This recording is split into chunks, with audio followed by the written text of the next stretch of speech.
This video is brought to you by John Robson Guitar Tuition. If you enjoy the content, please consider supporting the channel by enrolling on a course, purchasing some guitar lessons or a t-shirt, or you can join my Patreon. Now, on with the show.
Hello chaps, welcome once again to John Robson Guitar Tuition.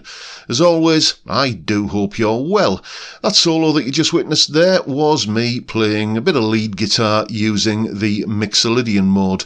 Most of the solo, as you can see, took place on this guitar. This is the latest acquisition, the Harley Benton SC550II. I am really enjoying that guitar, it has to be said. People often ask what settings I was using, what was I plugged into, and I always forget to do this in the video, so I apologise, but today I've made an effort. These were the settings I was using. This was, or this is rather, the Monster VH4 setting in positive grid bias amp 2. So there you go. Anyway, as I said, that solo is, or was using the Mixolydian mode. Now, if you saw Wednesday's theory video, I explained all the kind of nitty-gritty details of what the Mixolydian mode is and what it's all about and everything. And I said today I'd be showing you how to play some lead guitar with it, and that's what I'm about to do. So here's a little bit of an explanation about playing lead with the Mixolydian. How to solo with the Mixolydian mode. Okay, then let's have a little bit of a look at what's going on in that solo. First of all, as always, basically the chords are consisting of E, D, and A, and settling back on the E chord, okay, in a sequence that goes a bit like this.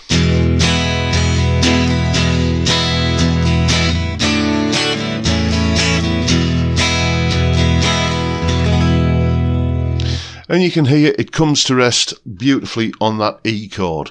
We're not in the key of E, we're in the key of A, funnily enough. Why is that the case? Well, because there's only one key which contains the E chord, the D chord and the A chord, and that's the key of A. You'll get the E and the A chords in the key of E, but the D chord isn't there. The only key which contains all of those three chords is the key of A. If you want more details on the chordal aspect of the Mixolydian mode and modes in general, then go and check out Wednesday's video, which I'll link in the description below. So basically what we're doing here is we're in the key of A, but we're focusing on the E chord, and when you do that, you're in the Mixolydian mode. Right, okay, so what do you do to play lead guitar over that? Well, as a general rule, what you should always do is base your choice of pentatonic scale on the tonality chord. That's the chord where, like this one, it's all coming to rest on. Okay, that's the chord which resolves everything, which in this case is E major. So we need to find E major pentatonic. Now, many people seem to have a bit of a mental block when it comes to major pentatonics. You can find a minor pentatonic okay, I find a lot of the time, but sometimes major pentatonics causes a little bit of a panic stations kind of reaction. But it's dead easy. All you got to remember is if you're playing this pentatonic shape, the one that most of us kind of run home to most of the time,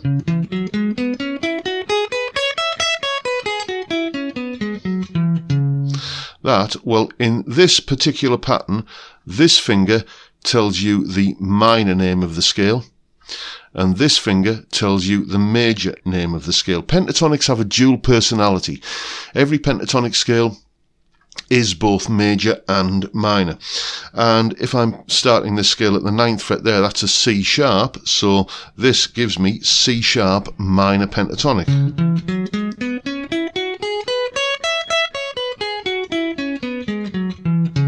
And remember, this finger, the pinky, tells us the major name of the scale, so that note there is an E. And therefore, this is E major pentatonic.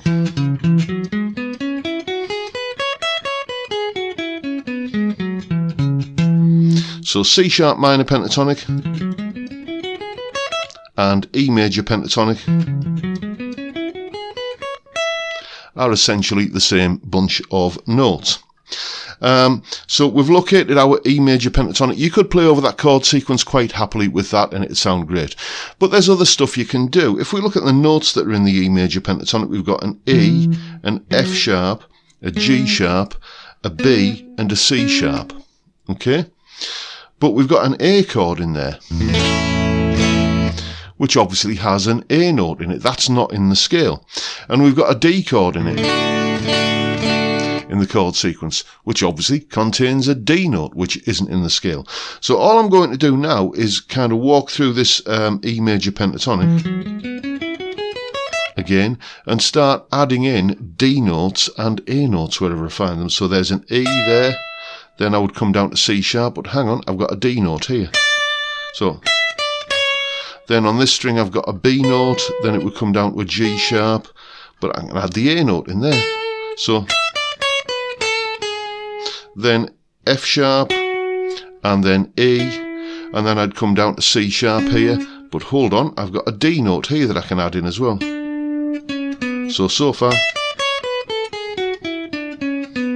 Then I would come down to this G sharp note here. Oh, but hang on, there's an A note there I can grab and add in. And then whatever happened on this E string will also happen on this E string. So here is the E Mixolydian fingering shape kind of thing.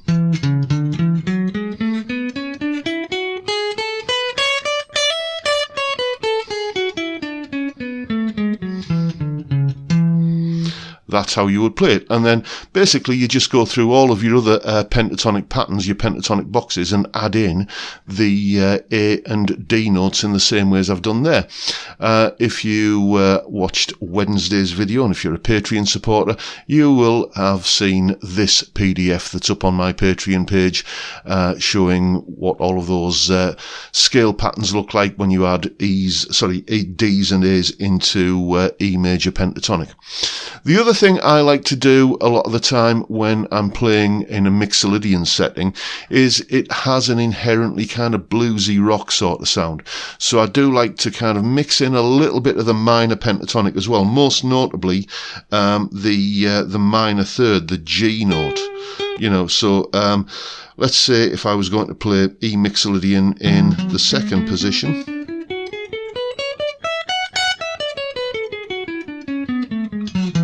then this G note here going up to the G sharp is just too hard to resist, basically. So, you know,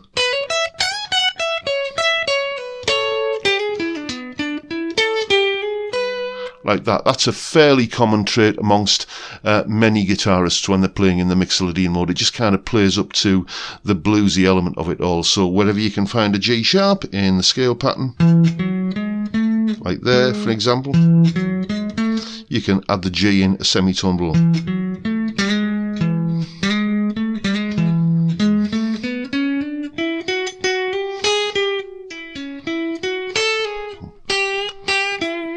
That kind of thing, just adding in that flattened third for more bluesy tension and just playing up to the more kind of rootsy blues kind of nature of it.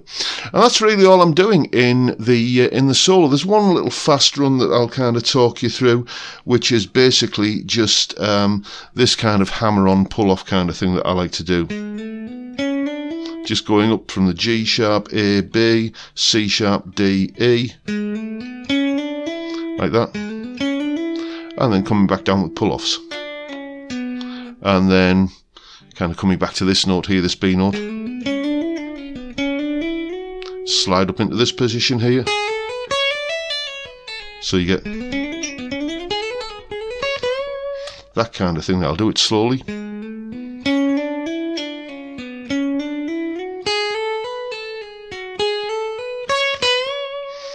It sounds more impressive than it is really. It's just a little kind of twiddly hammer-on pull-off kind of thing that adds a bit of speedy tension to proceedings.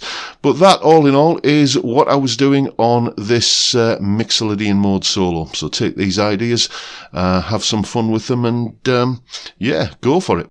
And there is, of course, a full tab in both Guitar Pro and PDF formats, along with a clip of me playing the solo, and the clip that you've just seen there of me explaining it, the jam track to play along with, and some scale fingerings for you if you fancy exploring the neck using the Mixolydian mode. All of that is up on my Patreon page.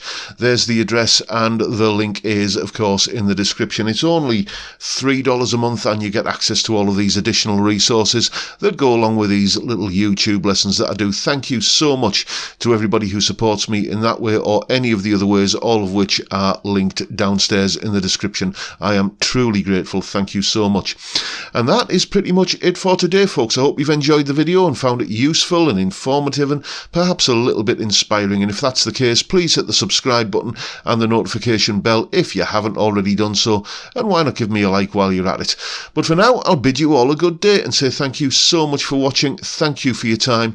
Look after yourselves, folks. Stay well, stay safe, and above all, stay sane. Bye for now.